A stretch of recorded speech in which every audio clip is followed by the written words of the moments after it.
Meu mantra é: não iguale a energia, defina o padrão. Eu não espero pouco das pessoas, espero o que é real. Se eu te dou algo e você se aproveita, fui eu que decidi dar. E quando eu dou de verdade. Muita gente dá cobrando depois. Te dei, agora você me deve. Então não é presente, é empréstimo. Ele é autor best-seller, palestrante transformacional e um dos consultores de liderança mais requisitados do mundo. Aqui está Ryan Leake. A Bíblia diz que, na generosidade, a mão esquerda não deve saber o que a direita faz. Existem 8 níveis de generosidade. Sério? E cada um traz um nível de ego. Às vezes você ajuda sorrindo, mas ajuda pela metade. A pessoa precisa de 100 e você entrega 50. Mas com um sorriso no rosto, Sim. pode contar comigo. Só que a maior generosidade não é dar dinheiro, e sim colocar a pessoa em condição de ganhar o próprio dinheiro. Não é dar o peixe, é ensinar a pescar. Como perceber quando alguém não quer aprender a se virar sozinho e vive voltando para pedir mais? Para mim, eu sempre... Você cresceu falando na igreja?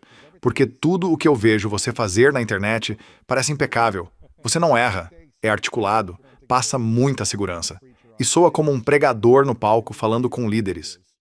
E eu fico curioso, em algum momento, no seu processo de crescimento, a igreja decepcionou você de um jeito que fez você perceber que precisava aprender algo diferente fora dela? Sim, boa pergunta.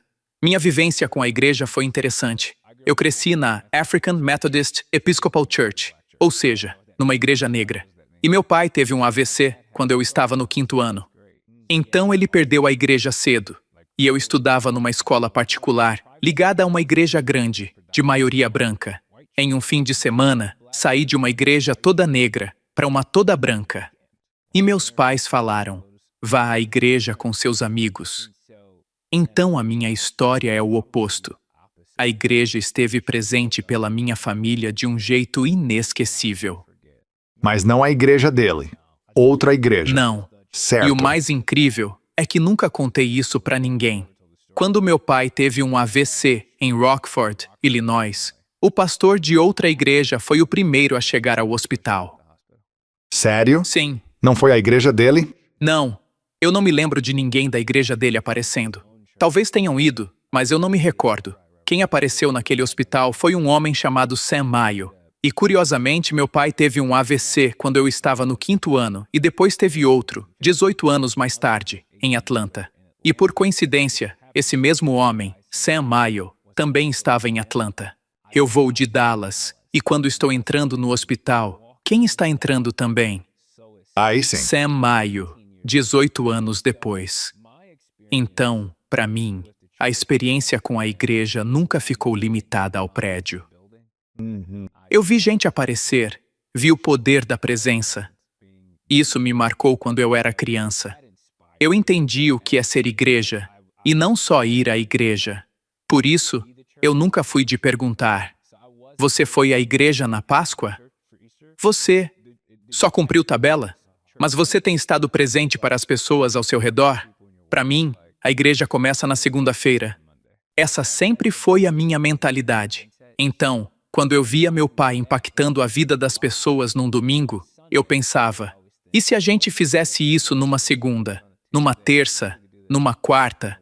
Eu sempre tive coração de igreja, mas também sempre tive cabeça de negócio. Então o meu estilo de comunicação acabou virando uma mistura dessas duas coisas: prender a atenção das pessoas e, ao mesmo tempo, entregar algo que realmente agregue valor à forma como elas lideram, vivem, se motivam, escrevem livros e produzem conteúdo na internet. Eu sempre tive essa dualidade interessante na cabeça quando penso em criar conteúdo. Uau! Você fala muito sobre como ser um comunicador mais eficaz, um líder melhor e entender a dinâmica humana. E eu adoro isso. Na sua visão, qual é o primeiro sinal de que você está vivendo para agradar os outros e não para si mesmo ou para o seu propósito? Eu sempre digo: Deus tem um plano para a sua vida e outras pessoas também. É verdade. Qual deles você vai escolher? Todos os dias, você vai ter que tomar essa decisão, porque as pessoas sempre vão tentar puxar você na direção das preferências delas, para se sentirem mais confortáveis com a sua vida. E você vai precisar decidir quem vai seguir. Qual vai ser o seu norte? O que vai orientar as decisões da sua vida? Muita gente pauta a vida pelo que os outros pensam, e isso trava demais. O que vão pensar de mim? Mas eu penso mais assim. O que você pensa sobre você mesmo? Porque se você não tiver uma visão firme de quem é e de para onde está indo, vai desviar para um lado ou para o outro, dependendo de com quem está andando, de quem comentou no seu post ou do colega de trabalho que mandou um e-mail. Você vai entregar o rumo da sua vida a todo tipo de influência e vai acordar confuso, talvez até triste. Por isso eu digo, Deus tem um plano para a sua vida e eu não colocaria isso nas mãos de mais ninguém. Mas como saber qual é esse plano? Quando você era mais novo, sentia que as opiniões dos outros tiravam você do foco? Como chegou a essa conclusão? Olha, eu diria que isso é uma batalha diária para mim. Pessoas bem-intencionadas, familiares, bons amigos. Cara, sabe o que você precisa fazer? Cara, sabe o que você deveria fazer? Nossa, preciso te apresentar tal pessoa. Preciso... E você pensa, sim, eu entendo sua intenção. Mas isso pode virar o que eu chamo de distrações divinas. Parecem coisas boas, mas isso não quer dizer que vem de Deus. E separar o que é só bom daquilo que vem de Deus é muito difícil. Então eu não acho que já tenha dominado isso. Eu acho que todos os dias eu penso, eu preciso entregar isso. Preciso render a Deus o meu negócio, a minha vida, a forma como sou pai e o meu casamento, todos os dias. Um amigo me ligou outro dia e perguntou, você já pensou em fazer um documentário na Netflix? E eu respondi, bom, já pensei nisso alguma vez? Claro, mas eu não acho que seja isso que devo fazer agora. E o que é isso? Eu chamaria isso de pausa sagrada.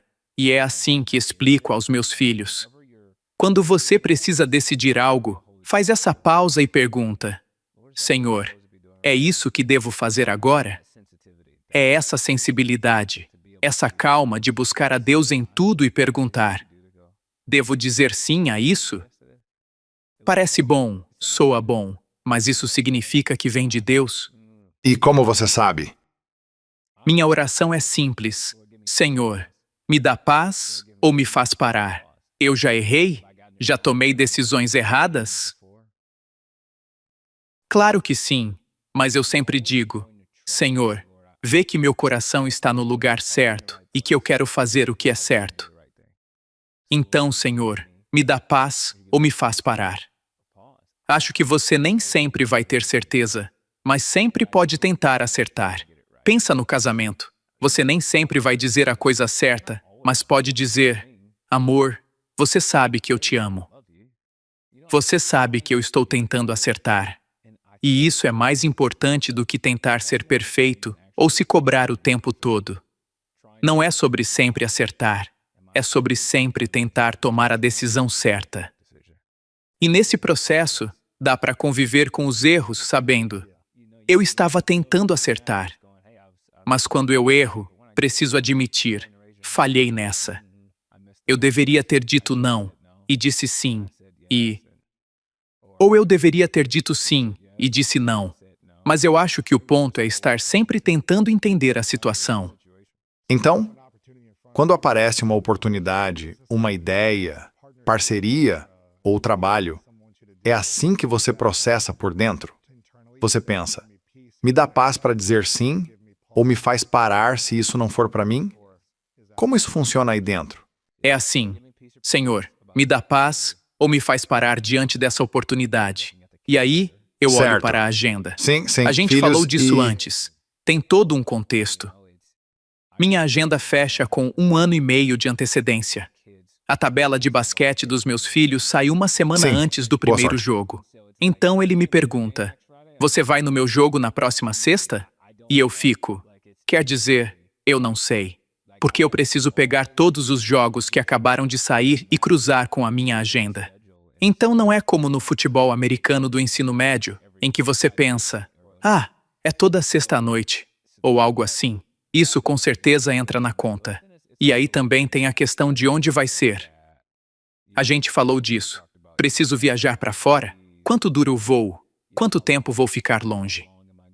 Eu e minha esposa vamos ao Havaí daqui a algumas semanas, porque vou palestrar lá. Aí me chamaram para voltar 2 semanas depois, para outro evento. E eu pensei, São 8 horas de voo. É longe. e cara, eu nunca imaginei na vida. Que eu diria não para ir ao Havaí. Se alguém me dissesse, 4 anos atrás, que Sim. chegaria o dia em que me pagariam para ir ao Havaí, não só para ir, mas para me pagar para ir, e eu responderia, não, eu não vou. Eu pensaria, em que planeta a gente está? Mas eu não sinto paz em ir ao Havaí 2 vezes e ficar longe dos meus filhos. Então, muita coisa pesa nessa decisão. É um ótimo problema ser tão requisitado, e eu sou grato por isso. Mas cada oportunidade que chega no meu e-mail é mais profunda do que parece. Mas como aprender a dizer não quando a abundância começa a chegar? Quando você pensa, eu ralei por 10, 15 anos nessa jornada como palestrante e nos negócios, construindo meu nome para viver disso. Nem sempre eu ganhei esse dinheiro. Sim. Talvez eu tenha palestrado de graça no começo. Talvez tenha ralado muito. E agora estou dizendo não para a abundância. Como você lida com isso? Dizendo não para uma abundância agora para construir algo maior ou mais profundo depois? É uma batalha diária. Mas quando eu digo às pessoas que realmente confio a Deus o nosso negócio, isso deixa muita gente em choque. Nós medimos o nosso negócio pelo quanto doamos, não pelo quanto ganhamos. Então, Para a igreja? Para instituições? Ou para tudo? tudo isso, Sério? para todo lado. Nós temos um fundo de aconselhamento filantrópico. Imagino que você conheça. Então a gente abastece bem esse fundo e tenta doar o máximo possível, Sério? todos os anos. Então nós temos uma meta de doação, e essa meta aumenta drasticamente todos os anos. Uau! Eu tenho mentores. Meu primeiro chefe e a esposa dele decidiram doar o salário inteiro dela durante 1 ano para organizações missionárias. Meu segundo mentor vive com 49% da renda da família. Não importa o valor. Já teve ano de vários milhões e ano de só $600 mil. Ainda assim, eles vivem com 49%. E tenho outro mentor, aqui da região, que vive com 9% da renda e doa o resto. Então, ele ganha muito dinheiro. Você se surpreenderia. Ele já doava 63% da renda antes de virar best-seller e começar a ganhar em outro nível. Mas muita gente pensa, agora ficou fácil fazer isso. E ele diria, não. Eu já fazia isso quando era difícil. E hoje pode até parecer fácil, mas não é. No nosso caso, não existe uma porcentagem fixa, mas é bastante. Mas vocês têm uma meta todo ano. Doamos isso no ano passado, então o que seria preciso para doar esse tanto? Eu não consigo nem te dizer. Eu tenho um grupo privado em que a galera faz uma espécie de mini mastermind comigo e pergunta: qual é o segredo do Ryan Leak? Eu respondo: doe mais. Doe cada eles vez dizem, mais e mais. Não. Passa as dicas de marketing. Doe mais. Aí a pessoa insiste: tá, mas e redes sociais? E eu respondo: sim, no fim, tudo é sobre dar. Entregar valor. Entregar. Como a gente falou do seu evento antes. O evento não estava dando dinheiro porque a proposta era gerar muito valor. Então esse coração generoso não é sobre querer tapinha nas costas. Esse espírito de generosidade me faz chegar a um evento pensando: como eu posso servir vocês? Eu não estou aqui só porque me pagaram. Eu estou aqui para agregar valor. Este evento é de vocês, não meu. É da Capital One ou de quem quer que seja. Eu estou aqui para servir. Então, o que a minha equipe pode fazer pelos seus líderes? Vamos criar um guia pós-evento para cada líder. Quanto custa? Nada. Você já me pagou. Vocês vão simplesmente entregar isso? Sim, porque é isso que a gente busca fazer. A generosidade atravessa tudo o que fazemos. Então, Você se surpreenderia com a quantidade de vezes em que a gente, quer dizer, até ontem, e eu, de novo, eu não sou esse tipo de pessoa do evangelho da prosperidade, mas toda vez que nós fazemos uma grande doação e a gente não doa para receber, toda vez que doamos de forma significativa, aparecem uns 4 ou 5 contratos no meu e-mail, quase sempre em menos de 24 horas. Isso vem de pessoas ligadas à doação ou simplesmente aparece? Não tem nada a ver com isso. Uau! Nada. Sem entrar em números, eu poderia te mostrar prints no celular que deixariam você de boca aberta.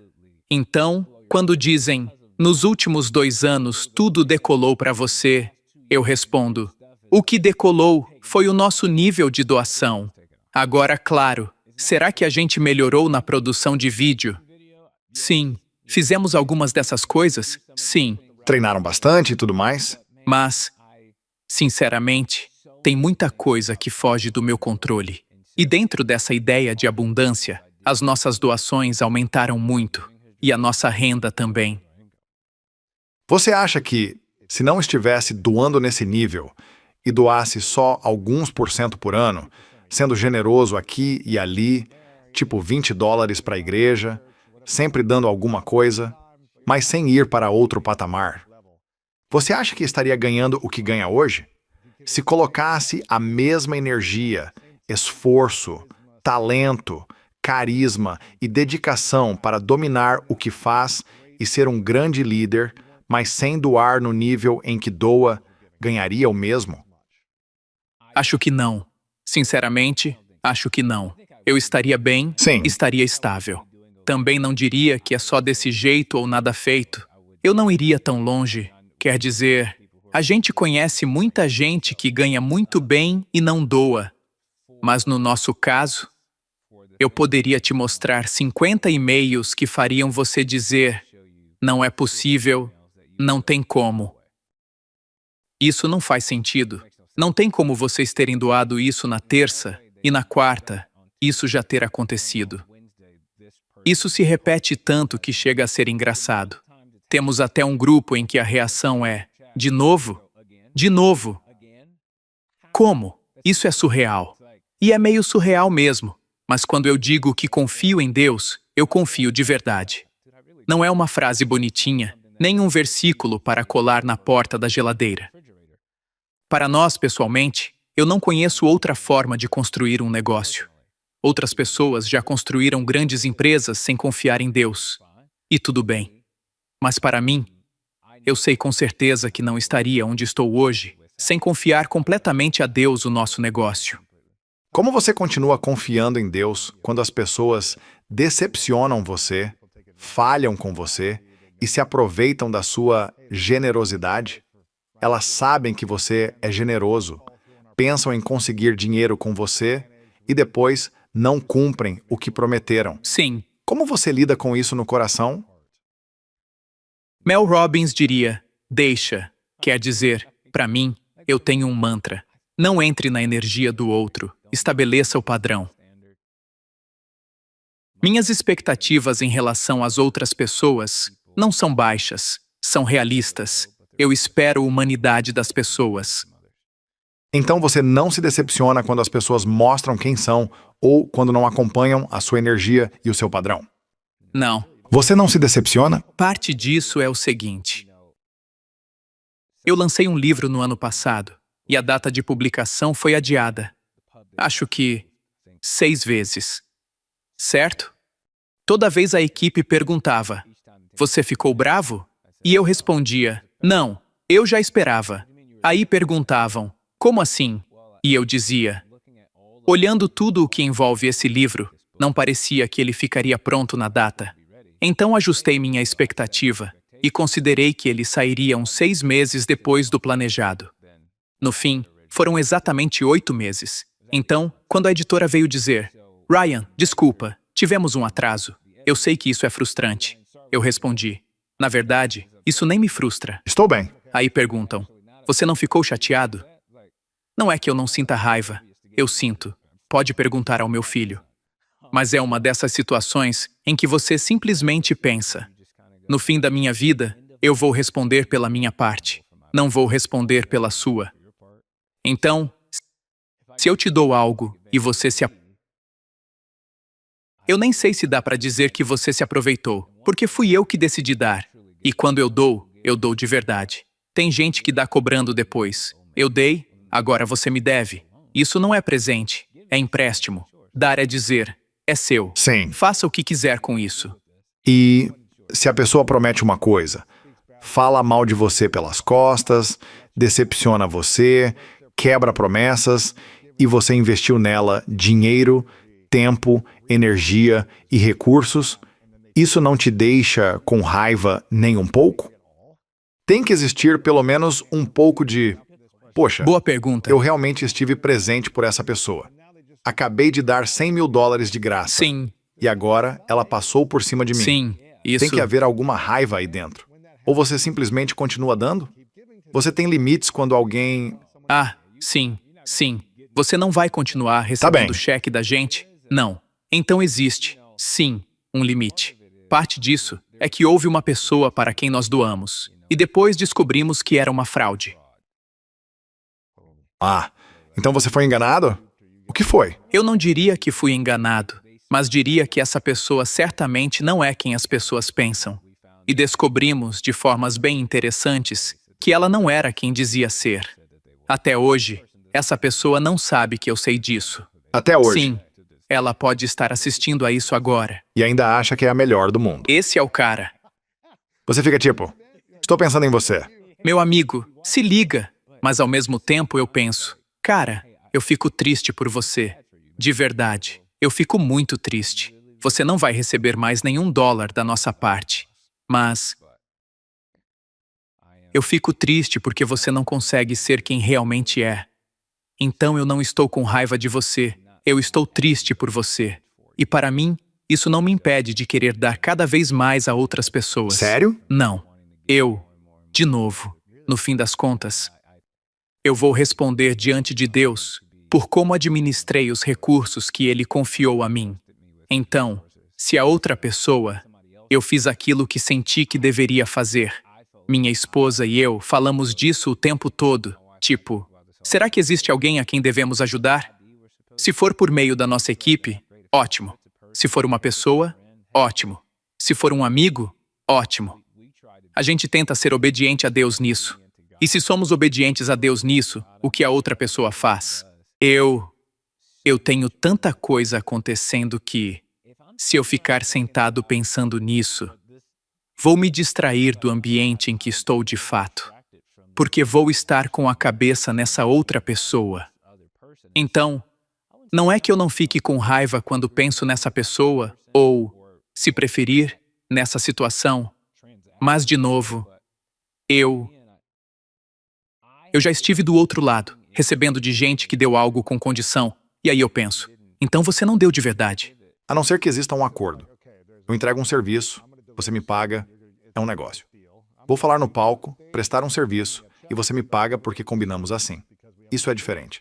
O que não Totalmente. dá é dizer, vou te dar 5 mil para te ajudar, e depois cobrar isso de outro jeito. Ou acontece alguma coisa com você, e você diz, Ryan, preciso pegar 100 mil emprestados. E eu respondo, cara, na verdade eu vou te dar esses 100 mil. Se eu tocar nesse assunto num jantar, 2 anos depois, então eu não dei de verdade. Nem faz sentido. A não ser que tenha existido um acordo de devolução. Alguma coisa. Precisa existir um acordo.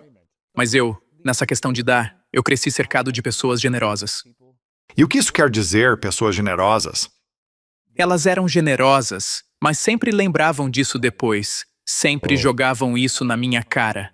Eu sempre pago o jantar. Então para de pagar. Porque se você vai ficar lembrando disso depois, já não é mais generosidade. Faz sentido?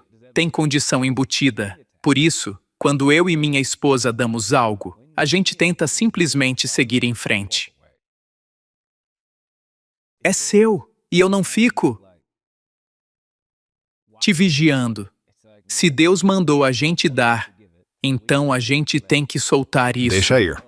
Eu nunca quero dar algo e depois ficar monitorando a pessoa. Como você sabe quando ajudar ou quem ajudar? Sim, no nosso caso a gente tem várias várias possibilidades. E ser palestrante é interessante porque você conhece muita gente diferente, fazendo coisas diferentes. Se é uma causa, por exemplo, tem uma pessoa na nossa equipe que ajuda a levantar recursos para a mãe solo. E eu pensei, isso é incrível. Ela tinha acabado de entrar na equipe. Então eu olhei para minha esposa e disse, o que você acha dessa organização? Me manda o site? O que tem nesse site? E a gente simplesmente doa. A Bíblia fala sobre não deixar a mão esquerda saber o que a direita faz quando o assunto é generosidade. Quanto mais você se envolve nisso, mais o ego pode entrar no meio. E na cultura judaica, existiam 8 níveis de generosidade. Sério? Sim, 8 níveis. O primeiro nível é quando você dá, mas dá contrariado. Fica naquela Meio a de, contragosto. tá bom, Sim. pode ficar com isso. Frustrado. Sim, mas isso vai até níveis bem mais altos, e cada um traz um grau diferente de ego. Às vezes você até dá sorrindo, mas não dá o suficiente. A pessoa precisa de 100, e você entrega 50, como se estivesse tudo certo. Só que também havia rabinos que andavam pelas cidades com moedas presas atrás da roupa, para que os pobres pudessem pegar o dinheiro sem saber de quem era.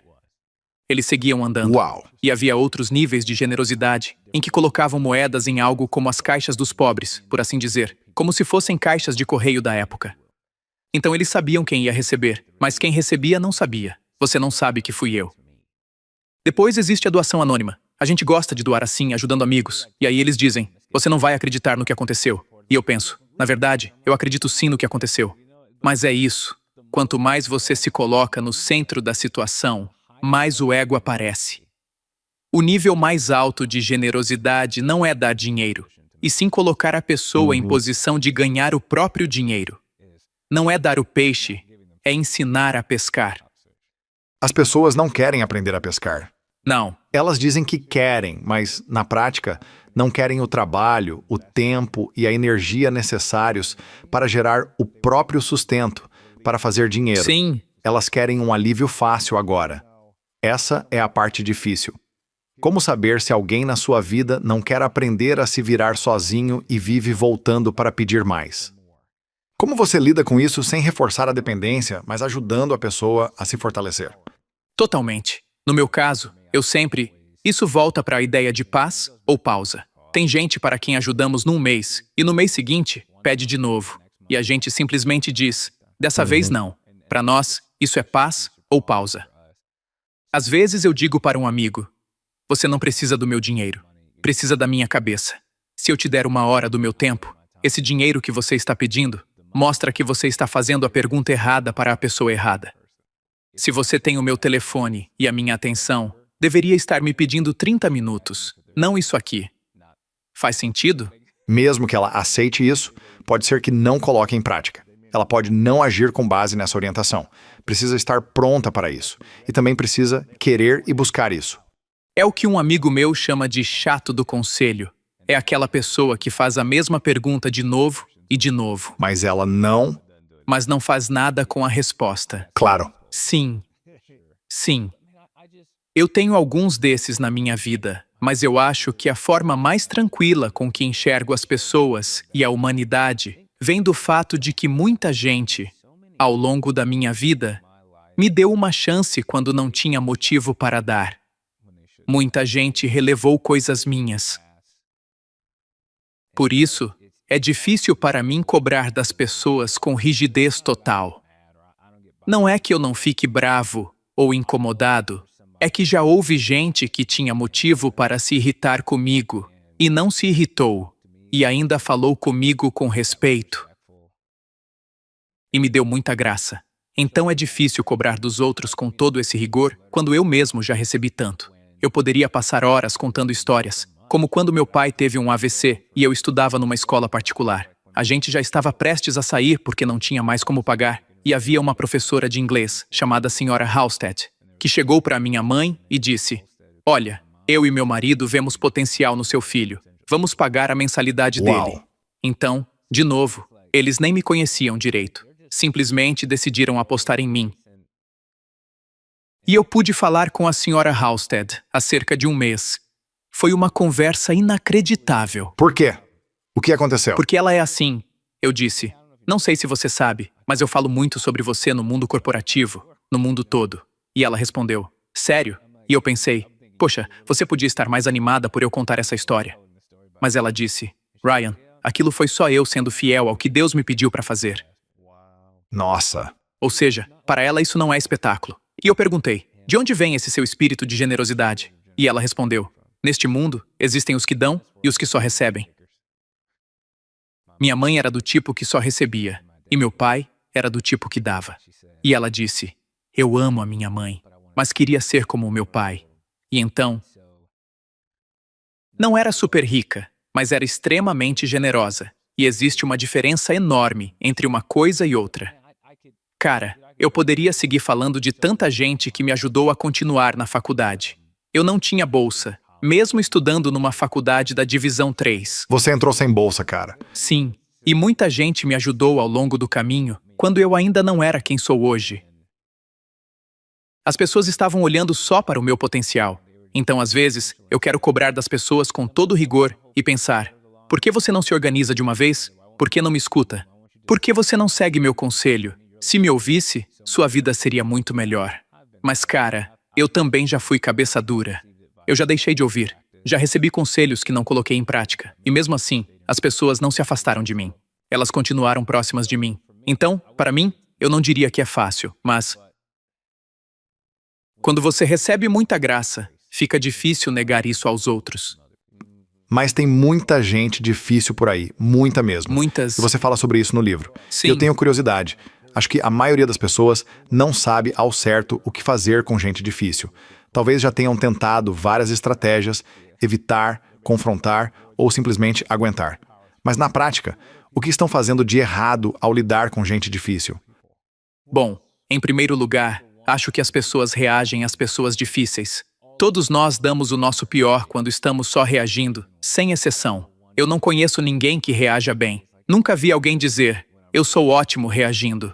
Quem é bom nisso? Quem escreve livros sobre como reagir bem? Ninguém. Não, você está reagindo. E se está reagindo, nunca vai ser a pessoa que realmente quer ser. Por isso, o que falamos em livros, seminários e palestras é que você precisa ser proativo, ou seja, se preparar antes para lidar com gente difícil. O curioso é que as pessoas que convivem com gente difícil estão sempre surpresas com elas, sempre. Na nossa pesquisa, a frase que mais aparecia era, eu não acredito. Você acredita que falaram isso? Você acredita que deixaram esse comentário? Você acredita que responderam isso? Você acredita que falaram isso na frente do meu chefe? Você acredita que trouxeram meu passado à tona? Eu não acredito. Eu não acredito. E a nossa resposta é, na verdade, eu acho que você deveria acreditar sim. Você conhece essa pessoa há muito tempo, e mesmo assim deixa que ela pegue você desprevenido. Aí você reage. Seja proativo. Ser proativo significa pensar, certo, se eu conheço essa pessoa há muito tempo, o histórico me diz que na segunda-feira ela pode aprontar. E, historicamente, meu plano tem sido, quando ela apronta, eu apronto mais ainda, certo? Eu entro no mesmo jogo, só pior. É como dizer, se ela vai bancar o louco, eu vou bancar mais ainda. Só que isso não é um bom plano. Então, se você já sabe que essa pessoa tem potencial para aprontar numa segunda de manhã, por que não pensar logo cedo? Sabe de uma coisa? E se eu me preparasse para isso? E se no caminho para o trabalho, eu ligasse para essa pessoa e dissesse, ei, quer que eu te leve um café? Como assim? Estou parando no Starbucks. Quer que eu pegue um café para você? Eu já sabia que você ia chegar com atitude, então me preparei para isso. Mas não vou deixar o seu mau humor gerar mau humor em mim. No processo de lidar com pessoas de quem não gostamos, a gente pode acabar se tornando alguém de quem também não gosta. E é disso que este livro trata. É sobre entender o seguinte: todo mundo quer que eu chegue e resolva. Então, você pode consertar essa pessoa para mim? E eu respondo, posso, mas não dá para falar dela antes de falar de nós. Porque isso é o que você realmente pode controlar. Então, se eu consigo me preparar para pessoas complicadas, para pessoas difíceis, a minha energia ao entrar no ambiente já muda, porque eu já esperava por isso. No fim, muita coisa se resume a expectativas, muitas vezes nunca verbalizadas. Eu diria, não sei o que os dados mostram, mas eu diria que a maior parte das nossas expectativas em relação às pessoas ao nosso redor nunca é dita em voz alta. E quando alguém não corresponde às expectativas que criamos por dentro, Achamos que os outros vão ser como nós. exato, e eles não são. A maioria não é. Ainda bem, porque seria um mundo horrível se todo mundo fosse exatamente como a gente. Só que esse é o plano da maioria. Quando aparece uma pessoa difícil, logo pensam, se eu conseguisse mudar essa pessoa, especialmente no casamento. Se eu conseguisse entrar ali e mudar isso. Só que isso comunica de forma silenciosa para o mundo ao nosso redor que o mundo seria melhor se todo mundo fosse igual a nós. E isso simplesmente não é verdade. Então, se é assim, eu acho que a gente precisa ser o tipo de pessoa que dá um passo para trás e pensa: certo, como eu posso me preparar para isso sabendo que essa pessoa vai aparecer, que vou ter uma reunião com ela na terça, que vou vê-la na sexta à noite, que ela vai tentar sentar do meu lado no jogo de futebol do meu filho? A gente age como se fosse tudo surpresa. Então, o que tentamos dizer é: pare de se surpreender. Ela vai aparecer. Ela já está a caminho. Vai chegar. A pergunta é: como você vai se portar quando isso acontecer? Não reaja. Seja proativo. Mas e quando não dá? Quando você não estava esperando? Digamos que você não foi proativo. Você não sabia que a pessoa ia aparecer, e ela apareceu de surpresa. Ou então, surge alguém novo, que você nem sabia que existia, e chega causando caos dentro de você ou no ambiente. Como se preparar para o inesperado? Tem gente que literalmente ativa o seu sistema nervoso. Acontece. Você também tem gatilhos assim? Sim. Seu sistema nervoso também dispara? Olha, não sei se eu colocaria nesses termos, mas pode acontecer. Você parece ser um cara bem tranquilo e calmo. Na maior parte do tempo. Mas como lida com isso quando o seu sistema nervoso dispara? Literalmente, eu preciso ter uma conversa interna com Deus e dizer: certo, eu sei que estou com vontade de reagir agora. Mas deixa eu tentar pensar no que está acontecendo com essa pessoa, no que eu não estou vendo. Então, eu acredito que toda pessoa difícil com quem você lida carrega uma dificuldade nos bastidores que ainda não te contou. E se você pudesse enxergar isso, entenderia o comportamento e as palavras que estão saindo da boca dela. Na maioria das vezes, isso não tem nada a ver com você. Então, se meu filho explode, ou um colega fala algo totalmente fora do normal, eu preciso parar e pensar: seu filho dá.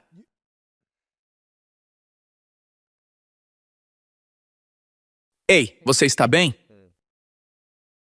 Cara, o que... Tem alguma coisa estranha aqui.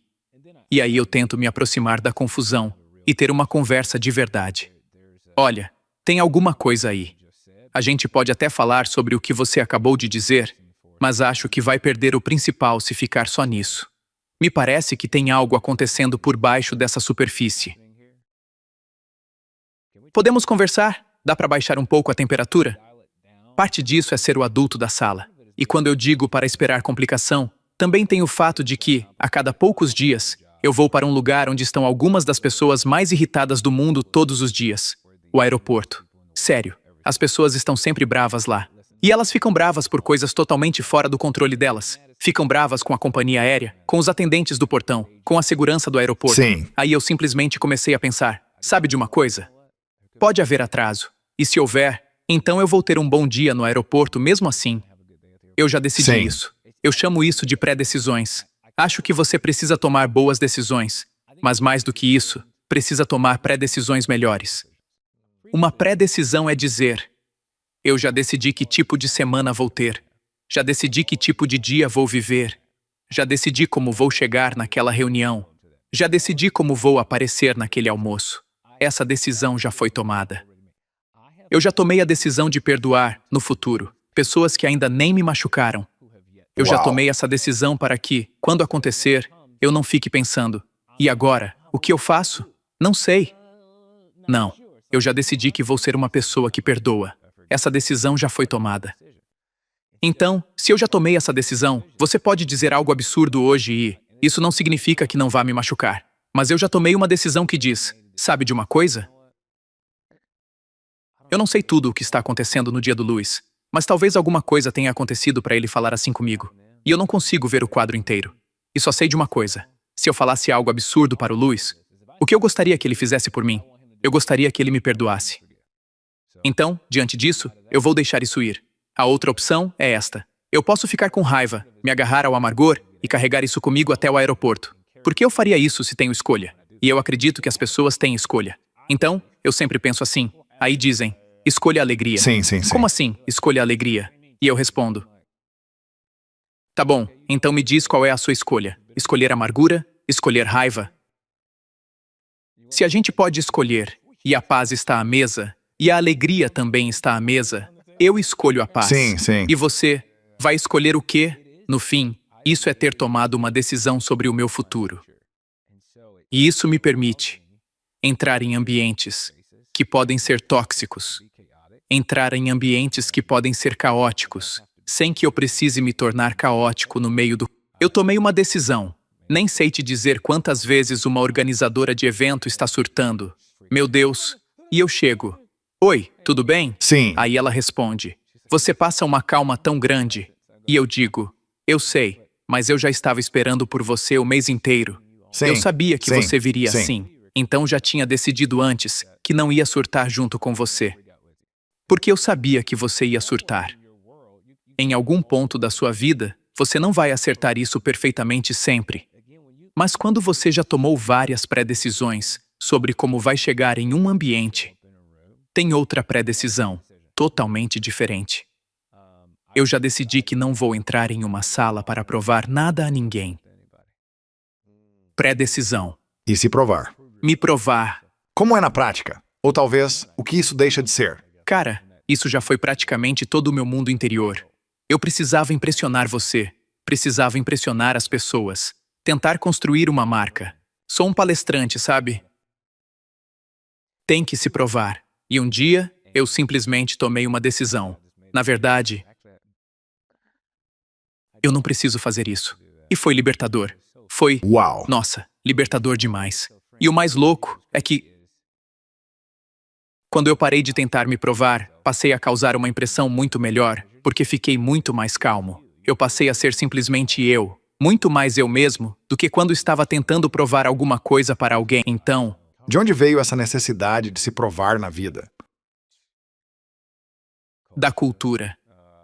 Quer dizer, da vontade de ter sucesso, de crescer sem dinheiro, sabe? Parece que esse é o jeito do mundo funcionar. É assim que as coisas são.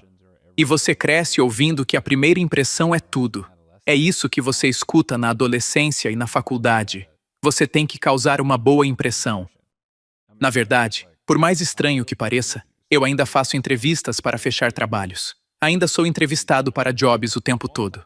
Temos interesse em contratar você para falar aqui, mas queríamos fazer uma ligação Sim, antes. e eu perco essas oportunidades o tempo todo. O tempo todo. Eles dizem, Nossa. eu acho que ele não é nosso cara. Não é ele que precisamos agora. Tipo, eu ainda vivo com isso, Luiz. Sabe, mesmo sendo tão bem-sucedido agora, ainda sinto essa pressão de tipo... de ter que fazer esta cantoria e dança para você. E às vezes, eu simplesmente passo a seguinte mensagem. Na verdade, eu não canto e não danço. Então, Se você me quiser, ótimo. e às Senão- vezes, mas eu já fui do tipo, meu Deus, o que você quer que eu faça? É só me dizer, você quer que eu cante?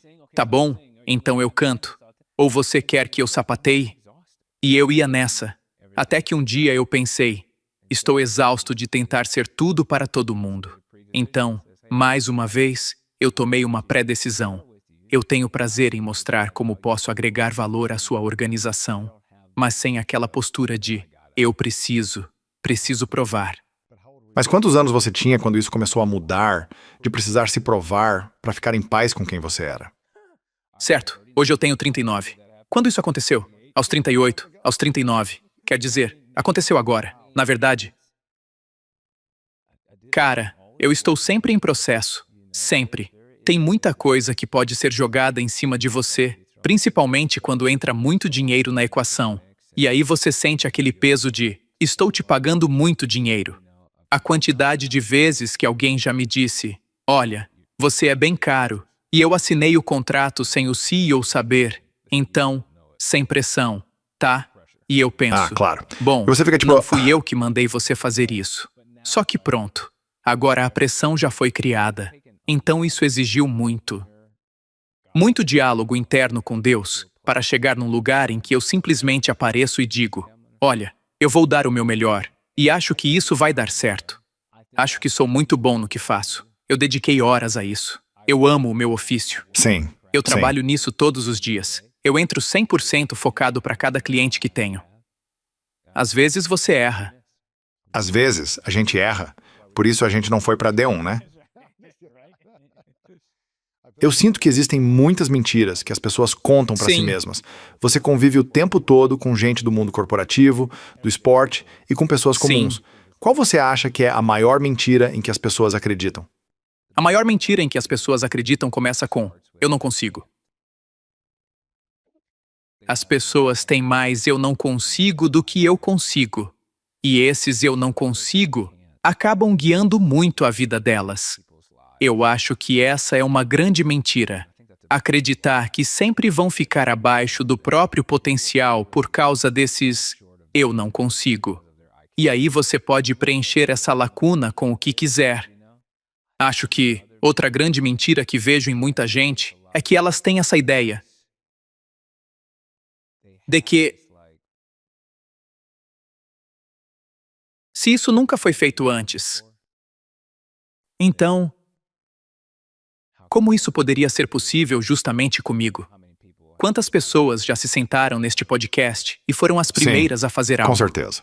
Mesmo assim, a maioria acredita que precisa vir depois de alguém. Isso é uma grande mentira. Nunca foi feito antes. A maioria quer o que já foi testado e aprovado. Mas para algo virar testado e aprovado, alguém precisa testar primeiro. É por isso que me pagam caro. Eu estou ali para fazer você tentar. A pessoa diz: não, vai você primeiro. Não, vamos esperar outra pessoa pular na piscina. E eu digo: alguém precisa testar a piscina. Por que não você ou eu? Qual é a maior mentira em que acredita sobre si mesmo hoje? A maior mentira em que acredito sobre mim hoje é que eu sou só um palestrante. Que esse é o único valor que eu entrego ao mundo, com um microfone na mão. E o que existe do outro lado dessa mentira?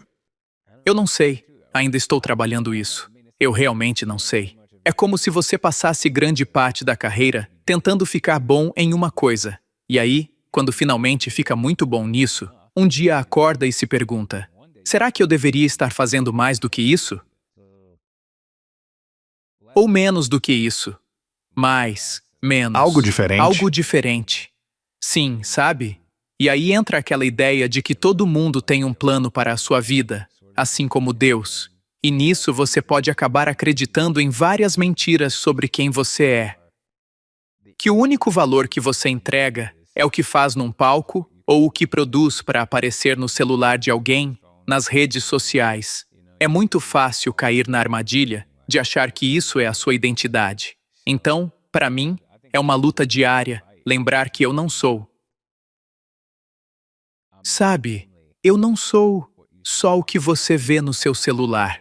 Eu não sou só o que você vê num palco. E, cara, tentar responder à pergunta: quem é você e o que você entrega ao mundo é um processo bem interessante, sem dúvida. Qual foi a crença limitante mais forte que você teve enquanto crescia e precisou superar? Cara, provavelmente existem muitas narrativas ligadas à questão racial. Sem Sério? dúvida. Só o fato de ser um homem negro e tudo o que isso supostamente significa. Você ouve muita coisa sobre o que é ser um homem negro nos Estados Unidos. E na maioria dos dias, eu só estou ali mandando e-mail sem parar. Eu não assino meus e-mails Ryan Leak, o homem negro.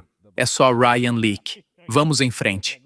Vamos para a próxima coisa. E aí fica aquela questão de: bom, então tem. E de novo, às vezes é uma crença limitante que, em certos aspectos, tem até uma parte de verdade. Eu fui palestrar para uma empresa da Fortune 100. Fui o primeiro palestrante negro que eles já levaram para o retiro executivo. E havia um único homem negro no conselho. Ele veio falar comigo antes e disse: você é o primeiro homem negro, não seja o último. Meu Deus. E eu fiquei Provocador. tipo: Sem pressão nenhuma. sim. E depois ele voltou e disse: porque você foi o primeiro, não vai ser o último. Ele falou: você arrebentou, porque você foi o primeiro perfeito. E eu fiquei. Obrigado? Porque eu penso, do seu ponto de vista, você está tentando limitar o que eu posso fazer? Porque eu não pretendo me limitar. Então, Isso é bom. acho que outra crença limitante que aparece no dia a dia é a seguinte. É algo um pouco diferente. Eu faço 120 eventos por ano. Desses eventos, 100 são no mundo corporativo, em empresas por todo lado, e 20 são em mega igrejas. E o que me dizem é que não dá para fazer os dois. Você tem que escolher um lado. Ou escolhe uma vida pastoral, ou escolhe a vida de palestrante principal. Mas não pode misturar as duas coisas. Sério? Não pode Nossa. falar em igrejas e também nessas grandes empresas. Não pode fazer isso nas suas redes sociais. Muita gente já me disse, você precisa parar de postar conteúdo de fé. Mas eu não consigo fazer isso. O pessoal religioso estava tentando limitar você? Ou foram as pessoas desse outro ambiente que disseram, você vai ter que escolher um lado? Ou isso veio do pessoal corporativo? Dos dois lados. Sério? Dos dois lados mesmo. Já ouvi isso dos dois. Mas o pessoal do corporativo continua contratando você cada vez mais, né? Sim. Mas logo quando comecei, era assim. Cara, você precisa apagar esse seu conteúdo de fé. Me disseram isso literalmente. Outros palestrantes, até hoje, olham e pensam, como o Ryan consegue fazer isso? Porque a ideia é que se você continuar falando tanto assim sobre a sua fé, o mundo corporativo não vai confiar em você, porque vai achar que você está entrando ali para pregar, ou sei lá o que eles imaginam que vai acontecer. Que as Sim, pessoas vão se alguma converter coisa a assim. alguma coisa? Só que isso só cresceu cada vez mais. Então sim, tem gente que joga essa crença limitante em cima de você, dizendo, se você quiser ser eficaz na igreja, não pode ser eficaz nos negócios. E eu penso, ou talvez, você possa simplesmente fazer bem os dois. Exatamente. Misturar os dois. Porque, pelo que estou entendendo, nos últimos 6 meses, Sim. você aprendeu a parar de querer agradar todo mundo. É sério mesmo, sim. Porque precisou descobrir como agradar o pessoal do corporativo e o pessoal da fé, sem fazer nada errado. Mas parece que agora você está simplesmente sendo você. Sim, Você acha que alguém consegue realmente alcançar o próprio potencial se vive tentando agradar os outros? não. Não tem como. De jeito nenhum. Acho que se você fizer o trabalho difícil de ser você mesmo, que dá muito trabalho, cara, isso... Ou talvez seja o trabalho mais fácil, só ser você mesmo e parar de tentar Sim, agradar quer todo dizer- mundo. Depende de como você enxerga Sim. isso. Pra mim, foi difícil. Foi difícil por muito tempo. Sim, Mas quanto mais você pratica isso, mais pensa. Eu vou simplesmente ser eu. Tenho meus 5 amigos de verdade ao meu redor. Eu não preciso que todo mundo goste de mim. Tomara que me respeitem ou gostem de mim. Mas eu não preciso viver preocupado com o que pensam sobre Sim. mim. Porque eu tenho minha esposa, Com meus filhos certeza. e meus 5 amigos com quem jogo pickleball. Sei lá. Aí, está tudo certo. Mas pra mim, crescer assim foi muito difícil. Porque eu queria que todo mundo gostasse de mim. sim, Isso vinha de feridas, traumas e outras coisas que eu aprendi a curar, mas era exaustivo tentar fazer todo mundo aceitar quem eu era e ficar me moldando, mudando para agradar alguém, fazendo aquele teatrinho, era cansativo demais. ah, sem dúvida. E eu fico imaginando o que poderia ter feito com toda a energia que perdi tentando agradar os outros. Sim, eu acho que às vezes... Sabe o que eu quero dizer? Você é alguém de alta performance. Tem muita coisa acontecendo na sua vida. Você é o que eu chamaria de alguém fora do normal. E aí há pessoas ao seu redor que se beneficiariam muito se você fosse normal. Ah, com certeza. É só aparecer no churrasco. Eles se sentiriam mais confortáveis. eles se sentiriam. Aí vem. Como assim você não pode ir? E você fica tipo, bom, não sei se você sabe, mas eu tenho que... Tenho esse compromisso aqui. Tenho esse sonho. Tenho tudo Sim, isso. tipo, eu estou atrás de um negócio meio olímpico aqui. Não sei se você reparou. Você está tentando entrar para uma equipe Leva olímpica? Sim, mais ou menos isso. Eu tenho trabalho para fazer e nem todo mundo vai entender isso. Então essa é a parte que, especialmente nos últimos 3 anos, eu precisei aprender a ficar bem com... Ficar bem com usar uma frase com conhecidos que deixava essas pessoas muito desconfortáveis, porque tem gente com quem eu era só conhecido lá em, sei lá, 2015. Sei lá, talvez a gente tenha jogado basquete junto. Aí a pessoa vê esse sucesso que imagina que eu tenho hoje e começa a dizer para os amigos, sim, O Ryan é meu parceiro. A gente é amigo. E aí a pessoa quer meio que tirar proveito dessa amizade. E eu precisei dizer isso a algumas pessoas no último ano. Olha, eu gosto de você, mas nós não somos amigos.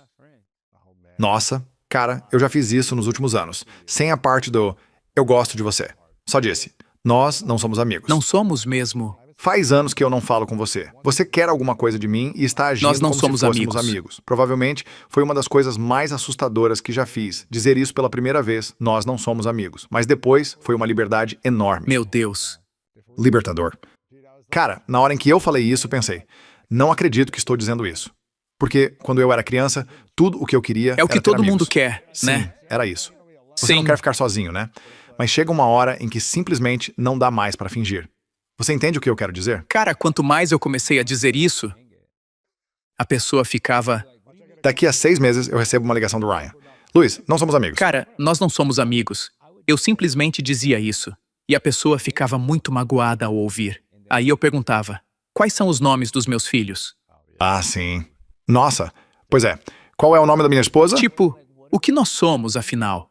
Me fala alguma coisa da minha vida real que você saiba e que não tenha visto nas redes sociais. Faz sentido? É tipo, nós não somos amigos. Você vê meus melhores momentos na internet. Só isso. Você não sabe nada da minha vida. E a gente jogou basquete 10 anos atrás. Sim, eu nem jogo mais. Isso mostra o quanto a gente não é amigo. O Sim, fato de você sim. ainda achar que eu jogo já mostra tudo. Você nem saberia disso. E às vezes, eu precisei dizer para algumas pessoas, a gente não tem uma relação ruim. A gente não tem relação nenhuma. A gente só não é amigos. E está tudo bem. Eu respeito você. Eu desejo o melhor pra Sim, você. é isso mesmo. Não existe mágoa nem maldade aqui. Sim, Mas sim, por sim. que eu vou fingir que somos mais próximos do que realmente somos? E do outro lado, eu também não sei o nome dos seus filhos. Eu não Sim. sei o que está acontecendo na sua vida. Tem gente E que está diz, tudo bem. você nunca me liga. E eu respondo, meu telefone também funciona. Você também nunca me ligou. Por que a responsabilidade fica toda em mim? Não somos amigos. A gente não é tão próximo assim. E eu comecei a fazer isso aos 38. Há 6 meses. Não é loucura? Quer dizer, tem uma coisa nisso. Quando eu estava para fazer 30 anos, no último dia dos meus 20, eu estava palestrando em um lugar e falava sobre um documentário que eu tinha feito. Aí foi quando uma mulher me disse, e eu tinha, literalmente, 29 anos. Faltava um dia para acabar meus 20, e ela disse, quer saber por que a gente te chamou para falar aqui? Eu respondi, por quê? E ela disse, não foi porque você é um bom palestrante, foi por causa do seu documentário. Por quê? Minha filha está namorando um rapaz que, bem, ele está envolvido com drogas e mora no chão de uma casa usada para crack. Mas ele ama basquete, e o seu documentário é sobre basquete. Então, eu o levei lá para casa e nós assistimos ao seu documentário juntos. E por causa do seu documentário, ele ligou para 73 faculdades menores, perguntando se poderia ir jogar basquete lá. E neste semestre, ele vai jogar basquete universitário. Ele também ligou para a mãe, com quem não falava havia 5 anos. Ela disse, você não é só um bom palestrante. Você tirou a vida de um jovem do chão. E naquele dia, eu me perguntei, como eu quero viver meus 30 anos? Na época, eu fazia parte da equipe executiva de uma igreja grande. E eu pensei, eu amo esta igreja, mas outra pessoa pode estar nessa equipe executiva. Uau. Então eu saí e disse, quero passar meus 30 anos ajudando a tirar a vida das pessoas do chão. Se eu tenho essa capacidade, quero fazer tudo o que puder para isso acontecer. Agora, entrando nos 40, estou me fazendo a mesma pergunta. Como quero viver essa próxima década? E parte disso é que enquanto vou preenchendo essa resposta e me aproximando de 20 de agosto, quando faço 40 anos, eu penso, não quero ficar equilibrando relações aleatórias que, na prática, eu nem tenho. Quando posso simplesmente ser honesto com a pessoa e dizer, cara, eu respeito você. Espero que esteja tudo bem com você, mas nós não somos amigos. Para de me colocar em grupo e de me conectar com gente com quem eu nem tenho relação. Com quem eu nem quero me conectar. É que, conseguir ter algumas dessas conversas, eu não estava disposto a fazer isso nem 6 ou 7 meses Isso atrás. assusta, cara. Mas quando você começa a entrar nos 40, pensa, cara, eu realmente quero aproveitar essa fase e quero estar cercado de pessoas que sejam, de fato, meus amigos. Em vez de gastar um monte de pequenas energias em várias relações pequenas, que no fundo são superficiais. Então, de novo, isso ainda é uma caminhada diária para mim. Eu queria estar totalmente resolvido e impecável, mas essa simplesmente não é a verdade. Nos próximos 6 meses, me manda mensagem contando quantas vezes você falou isso para alguém e eu faço o mesmo. Vamos nos cobrar. Vamos criar o nosso próprio grupo, o grupo do Não Somos Amigos. Né? Cara, se eu te mostrasse alguns prints de gente dizendo, pô, cara, a gente se conhece há muito tempo, eu respondo, muito tempo de onde? De onde exatamente a gente tem tanto tempo assim? Uma coisa que já ouvi você dizer é que ter um plano B é justamente o que está matando o sonho da maioria das pessoas. Por que isso acontece? Sim. Sabe, eu acho que sempre que existe essa ideia de aqui está meu paraquedas, você não se entrega por inteiro. Não dá o seu melhor, porque sabe que tem um plano de escape. Então não é uma questão de sabedoria ou prudência, e sim de se colocar na melhor posição possível para avançar em direção aos seus objetivos. E tem aquela cena famosa de Batman. O Cavaleiro das Trevas ressurge. Como ele conseguiu dar o salto sem corda? Porque esse era o único jeito de conseguir saltar. Foi uma cena icônica, e no momento em que ele disse sem corda, todo mundo no cinema fez. Ou você morre, Sim, ou consegue, ou está acabado. exato. Mas quando você sabe que não tem corda, salta um pouco mais alto. E esse é o sim. ponto. É como perguntar, Ryan, o que eu posso fazer para saltar mais alto, correr mais rápido? Solta a corda. É o único jeito de... É como perguntar, eu treino mais pesado? Claro, isso ajuda. Mas quando você não tem essa corda e aquilo é a sua única opção, vai mais longe do que a concorrência. Qual é a corda que ainda está agarrado na sua vida e que precisa largar? Eu não sei exatamente a resposta para essa pergunta. A gente estava falando disso antes, né? Será que eu começo a fazer meu próprio evento? Não faça, a menos que você sinta que é seu chamado. É justamente aí que está a questão. Às vezes eu penso Não que estou me faz agarrando isso. a isso. Um amigo meu chama isso de sofá corporativo. Ele diz, cara, você está confortável demais, só indo no embalo. E eu penso, até tem um pouco disso. Mas ao mesmo tempo, eu também preciso entrar focado de verdade. Mas também está num bom Sim, fluxo. é que eu gosto disso. Mas também fico pensando, até quando dá para continuar assim? E aí vem outra pergunta. Vou seguir escrevendo um livro a cada 16, 18 meses. Vamos imaginar o seguinte. Alguns meses antes de você fazer 50. Vamos 10 anos para a frente. Digamos que, na próxima década, você se dedique ao máximo, fazendo exatamente as mesmas coisas. Você passa de 120 a 150 dias por ano na estrada, palestrando. Você levou a geração de receita e sua generosidade ao máximo. Está doando 49,5%, até para superar ainda mais o seu amigo a cada ano. Você está escrevendo um livro por Sim. ano. Talvez faça um evento menor em Dallas uma vez por ano. E por uma década inteira, leva essa mesma trajetória ao máximo, só que melhor. Como você acha que vai se sentir aos 49 anos e meio, olhando para os últimos 10 anos? Você vai sentir que soltou a corda e foi com tudo? Ou vai sentir que ficou agarrado a algo confortável, em que já era muito bom, algo familiar? Você vai sentir que serviu no mais alto nível possível, ou que fez aquilo que era ótimo e fácil para você, porque dava para tocar no piloto Sim. automático.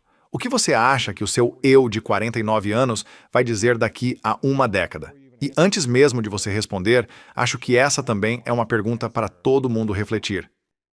Porque você também não precisa soltar a corda o tempo todo para criar algo incrível ou correr atrás de alguma coisa. Não precisa viver tentando conquistar tudo. Sim.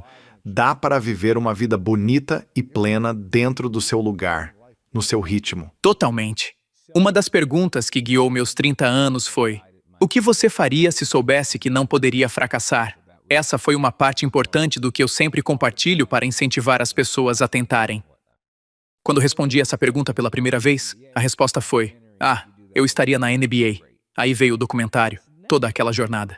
Ótimo. Agora, esta próxima pergunta. Eu ainda não sei se vou tornar pública ou fazer alguma coisa com ela, mas é algo com que venho lutando por dentro. O que você faria se nunca mais precisasse de um único real na vida? Se a sua vida financeira já estivesse resolvida? O que faria com todo o seu tempo se o dinheiro deixasse de ser uma questão? A gente conhece pessoas que já passaram desse estágio, né? Elas não precisam mais de dinheiro. Só de rendimento já ganham o que muita gente sonha ganhar um dia. E mesmo assim, continuam trabalhando, o que é interessante. Por quê? Aí você Sim, pensa, por quê? ué, por quê? Porque amam o que fazem. Você precisa de Porque faz propósito. parte da identidade delas. É propósito, sabe? E eu comecei a pensar o seguinte: se eu não precisasse de R$1, eu faria todos os eventos que estou fazendo este ano. Não faria. Eu não faria todos os eventos. Eu faria muitos deles, mas não faria todos, um por um. Então, quando penso em mim daqui a 10 anos, eu me pergunto: será que eu começaria a dizer ainda mais nãos para abrir espaço? Para projetos legais? Por prazer? Que não precisem dar dinheiro? Que não precisem dar dinheiro. Sim. Foi exatamente não, isso que o meu evento foi. Um projeto prazeroso que não deu dinheiro nenhum, nem um Sim. centavo. Mas trouxe muita alegria, realização E cara, e eu impacto. acho E teve sua fase, seu propósito, seu lugar. 100%. Mas quando eu penso nisso, imagina o seguinte: daqui a 5 anos, eu digo mais nãos. Abro espaço na agenda e ligo para o Luiz, porque agora somos amigos de verdade, né? E digo: Sim. ei, Luiz, cara, estou com um tempo extra aqui. A gente podia fazer um evento juntos e ver quantas pessoas, como a gente, topariam doar o próprio tempo para fazer alguma coisa que tornasse Los Angeles uma cidade melhor. E vamos ver quanto dinheiro a gente conseguiria levantar para o Boys e Girls Club de Los Angeles. E olha, vai ser algo leve de tocar. E sabe de uma coisa? Eu achei uma produtora disposta a doar todos os equipamentos e todas as horas de trabalho. Então fica algo simples de organizar. Ninguém vai vender nada. Aliás, vamos fazer uma turnê e chamar isso de turnê faça a diferença. E a gente simplesmente... Você escolhe as cidades em que quer estar. Se quiser vir, ótimo. Mas a ideia seria meio que um grande mutirão de generosidade, sabe? Olha só, acabei de fazer uma sessão de sonho com você em 3 minutos, né? Eu não tenho esse espaço hoje. Cada dia já está planejado para o próximo ano e Quer meio. dizer, com filhos, esporte e tudo mais, é assim mesmo. Mas eu espero que, daqui a 10 anos, eu não esteja segurando essa corda com tanta força. Não é como se eu precisasse fazer cada evento.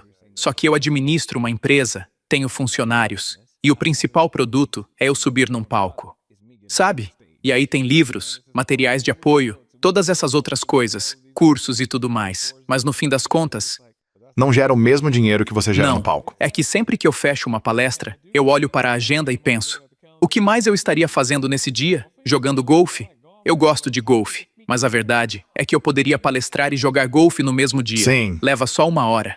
Então, no futuro, eu adoraria. E já houve momentos em que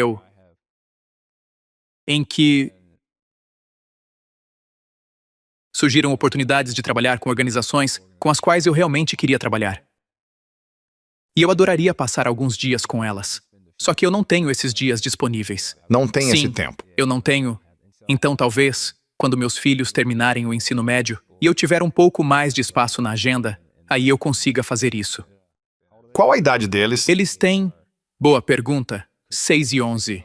Estão para fazer 7 e 12. Sim. Então você tem aí mais uns 6, 7 anos até isso começar Sim. a acontecer. São boas perguntas para pensar. Com certeza. Eu adoraria saber qual seria a resposta de todo mundo nos comentários. Sim. Pensando nos próximos 10 anos, será que existe alguma corda que você precisa soltar para se tornar quem realmente quer ser? Isso foi poderoso. Obrigado por estar aqui, Ryan, e por compartilhar essa sabedoria. Tenho mais 2 perguntas finais para Claro. você. Antes disso, quero garantir que as pessoas acompanhem você em ryanleak.com e também nas redes sociais, Sim. em Ryan Leak. Tem muito conteúdo bom por lá. Sim. Então, para quem quiser aprender mais sobre comunicação, estratégias e como lidar com pessoas complicadas, Sim, pode buscar sim. o livro How to Work with Complicated People, além de todo o restante do seu conteúdo no site ryanleak.com. E podem te contratar Sim, para palestrar. isso mesmo. Essa é uma pergunta que faço para todo mundo. Eu chamo de as 3 verdades. A gente já foi 10 anos para o futuro, agora vamos para o fim da vida. Imagine que pelo resto da sua vida, você possa criar e realizar tudo o que quiser. Que você tenha todo esse espaço para fazer os projetos incríveis, que doe 49,5% todos os anos. Sim. Sim. Mas no fim de tudo, você precisa levar toda a sua obra com você, todo o seu conteúdo, tudo desaparece. Mas você pode deixar 3 lições para o mundo. Eu chamo isso de as 3 verdades. Quais seriam as suas? A primeira verdade é que toda pessoa que eu e você conhecemos tem uma missão dada por Deus, e enquanto não começar a viver essa missão, a vida não vai fazer sentido. E isso pode ser uma canção para cantar, um livro para escrever, um filme para produzir, um podcast para gravar, uma família para criar, um aluno para ensinar. Isso pode estar até nas coisas comuns do dia a dia. Não precisa ser um grande sonho, mas eu acredito que toda pessoa recebeu uma missão de Deus. Existe uma razão para você estar neste planeta, e se você não buscar essa missão, a vida nunca vai fazer sentido. Essa é a primeira verdade. A segunda verdade que eu deixaria para o planeta, já que vou levar tudo comigo mesmo, é a seguinte. Tudo bem. Sim, não vai dar para acessar este conteúdo. Esta conversa some. Tudo some. Eu diria... Contentamento é a verdadeira riqueza. Contentamento é a verdadeira riqueza. E eu acredito nisso porque se você perguntar a alguém o que o faria feliz, a resposta quase sempre vai ser mais. Mais. Mais. Mais. Mais. Mais seguidores. Mais dinheiro. Mais casas. Mais. Eu conheço pessoas que têm muito. Mas nunca é suficiente para elas. Quando o seu número passa a ser o suficiente, você começa a viver de um jeito completamente diferente.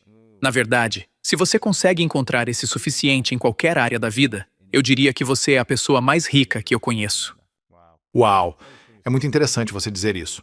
Antes de chegar à terceira, teve uma entrevista muito boa do Jim Carrey, de quem eu sou muito fã, alguns anos atrás, em que ele disse que estava se aposentando da atuação.